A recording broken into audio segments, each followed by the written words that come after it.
지인 한 분이 기독교인이 사주팔자를 보는 문제에 대해서 물어보셔서 간단히 말씀드려보려고 합니다. 대학 수학능력시험 같은 큰 시험이 끝나면 학생들이 타로 카드 같은 점을 치는 경우가 많다고 하죠. 그런데 이뿐 아닙니다. 기독교인 중에도 점집 가는 권사님, 장로님, 집사님 있다는 얘기는 농반진반처럼 예전부터 떠돌곤 하죠. 특히 사주팔자는 통계라면서 정당하는 경우가 많습니다.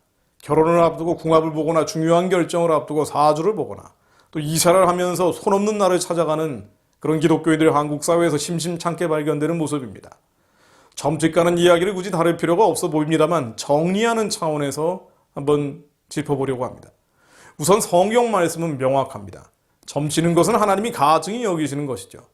너희는 무엇이든지 핏째 먹지 말며 복수를 하지 말며 술수를 행하지 말며 너희는 신접한 자와 박수를 믿지 말며 그들을 추종하여 스스로 더럽히지 말라. 나는 너희의 하나님이 여호와니라. 점쟁이나 기륭을 말하는 자나 요술하는 자나 무당이나 진언자나 신접자나 박수나 초혼자를 너희 가운데서 용납하지 말라. 이런 일을 행하는 모든 자를 여호와께서는 가증히 여기시나니 이런 가증한 일로 말미암아 네 하나님이 여호와께서 그들을 내 앞에서 쫓아내시느니라. 사실 설명이 필요 없을 정도로 성경 말씀은 명확합니다. 어떤 사람이 너희에게 말하기를 주절거리며 속살거리는 신접한 자와 마술사에게 물으라 하거든 백성이 자기 하나님께 구할 것이 아니냐 산 자를 위하여 죽은 자에게 구하겠느냐 하라.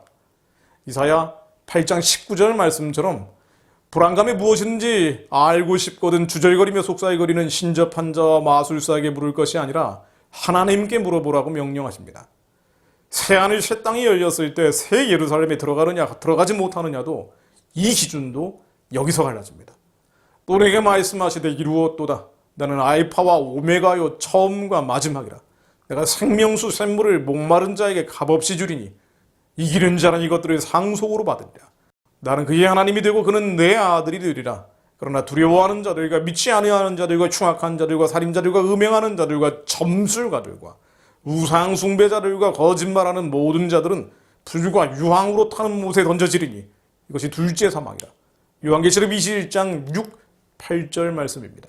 이어지는 15절 말씀으로 개들과 점술가들과 음행하는 자들과 살인자들과 우상 숭배자들과 및 거짓말을 좋아하며 지어내는 자는 다 성 밖에 있으리라. 점집 가는 것은 우리의 운명을 주님께 맡기지 않고 우리 자신이 우리의 주인이 되려는 것입니다. 하나님의 명령을 듣지 않고 뱀의 간계를 듣는 것이죠. 이 모든 죄악들 주님 앞에 회개해야 할 일들입니다. 과거에 잘 알지 못하고 했던 모든 점집 같던 일들 하나님 앞에 철저히 드러내놓고 회개해야 될 일들입니다. 어떤 이들은 사주팔자는 통계이기 때문에 귀신과 접하는 것은 아니라고 변명하기도 합니다. 사실 교회에서 강연할 때는 이런 말씀 드릴 시간적 여유가 없습니다만 유튜브는 그런 면에서 좋은 면이 있죠. 제가 누구라고 말씀드리지는 않겠습니다만 젊은 시절에 주역과 동양 철학에 탐닉했던 한 사람을 잘 알고 있습니다. 그는 기독교 가정에서 태어났지만 진정한 복음은 들어보지를 못했습니다. 20살 넘어서 지리산의 굴을 뚫고 명상, 참선, 기공을 하면서 도를 닦던 진지한 구도자였죠. 전국의 산천, 깨달음을 얻었다고 하는 사람이 있으면 멀다 하지 않고 가서 소위 가르침을 받았습니다. 숱하게 점을 치고 점을 쳐준 적도 허다합니다. 호흡으로 명상을 하고 세상의 신들과 접촉한 적도 있습니다. 그러다가 숱한 우행과 실수 또 실패 끝에 그러다 모든 것이 사단의 괴계임을 끝없는 실수와 실패 끝에 깨닫고 오직 예수만을 그리스도로 믿게 된 지 20년이 넘는 한 사람이 있습니다. 동양 철학은요. 모든 현상을 음과 양으로 나누고 다시 우리가 서 있는 곳을 기준으로 동서남북 사방과 추나 추동 사실을 나눕니다. 주역은 우주의 만상, 이 만 가지 모습을 기계적으로 해석하려는 책입니다. 너무나 논리적이어서 우리의 타락한 이성은 미혹될 여지가 많습니다. 가령 겨울이 극에 달하면 봄이 오고 모든 힘이 빠지면 새 힘이 나온다고 되어 있죠. 참 그럴싸하지 않습니까? 이렇게 끝없이 변하는 세상을 수학적으로 풀어놓은 책이 바로 주역입니다. 그러나 그렇다고 해서 이런 주역으로 과거를 맞추는 것은 물론 미래를 맞추는 것은 불가능합니다. 만일 어떤 점쟁이가 주역으로 사주팔자를 풀어서 누군가의 과거를 맞추고 있다면요. 그것은 악한 영, 귀신이 알려준 겁니다. 주역은 그냥 도구가 된 것뿐이죠. 점이라는 것은 모두 신접하는 것이라는 말입니다. 사람들은 점쟁이가 주역 같은 철학을 동원해서 과거를 맞추면 이것은 통계라면서 고개를 끄덕일 때가 많습니다. 또 미래도 맞을 것이라고 생각을 합니다. 미혹입니다. 귀신은 지금 점을 치는 상대방의 생각에 동조해서 귀신처럼 과거의 일부 장면을 보는 것뿐이죠. 그리고는 미래에 이러쿵저러쿵 귀신 씨나라 까먹는 소리를 해댑니다. 그리고 그는 그 예언을 믿어버리고 맙니다. 잊지 마십시오. 역술가건 무당이건 하나님이 가증히 여기는 신접한 자들 앞에 점을 칠 때 주님은 통곡하십니다. 사실 너무 영적인 얘기라 말씀드리기는 어렵습니다만 점을 칠 때 추하고 더럽고 흉측한 악신들이 몰려옵니다.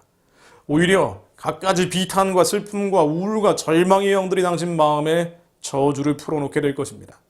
그리스도인이라고 하지만 시기, 질투, 미움, 증오, 분노가 차있는 세상 사람과 다를 바 없이 살고 맙니다. 세상을 이기지 못하고 주님의 기적을 누리지 못하고 예수 믿고 교회 다녀서 구원을 받았다는 부끄러운 만족만 누리면서 그렇게 살다가 갑니다. 그리고는 주님 다시 오실 때 그리스도의 심판대 위에서 그 모든 행위에 대해 철저히 심판받게 됩니다. 하나님의 율법은 이유 없는 강박이 아닙니다. 성경에 나오듯 영적인 눈이 열린 사람들은 보이는 실제적인 축복과 저주의 진실들입니다. 그러므로 저주가 아닌 축복의 길을 따라야 합니다. 또한 너무나 감사할 것은 하나님이 우리에게 값없이 주신 이 은혜로 말미암아 예수 그리스도께서는 우리가 과거에 어떤 죄를 지었건 주 안에서 용서하시는 분이라는 것입니다.